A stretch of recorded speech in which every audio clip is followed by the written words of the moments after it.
ومضتنا النهارده عن الحاجه الحلوه اللي بتتخنى كلنا، بس انا عن نفسي مسامحاها، ما هي بتتاكل مره واحده في السنه، كحك العيد.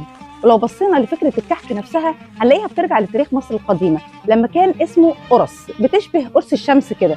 هو كان مدور برضه ومعمول من الدقيق والسمنه، بس كان كبير وشكله مختلف ويمكن طعمه كمان. كان مرتبط بالطقوس الدينيه وبيتقدم قربان للالهه، وفي صور ليه ولصناعته في مقابر طيبه ومنف، وفضل موجود مرورا بالعصر اليوناني والروماني والبيزنطي. اما الكحك اللي بشكله الحالي تقريبا والنقوش اللي عليه وحجمه، فبعض المؤرخين بينسبوا صناعته للعصر الطولوني في مصر في عهد احمد بن طولون، وارتبط بعيد الفطر لغايه بقى لما جه عصر الخلافه الفاطميه. ده كان عصر ازدهار الكحك.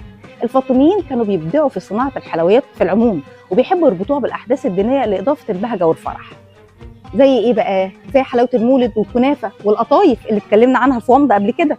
وعشان كده الفاطميين اهتموا بصناعه الكحك جدا، والخليفه الفاطمي كان بيخصص مبلغ كل سنه لصناعه كحك العيد، وكانت المخابز بتتفرغ لصناعته من نص شهر شعبان، واللي من وقتها واخد الشكل والطعم اللي عليه كحك العيد لغايه دلوقتي.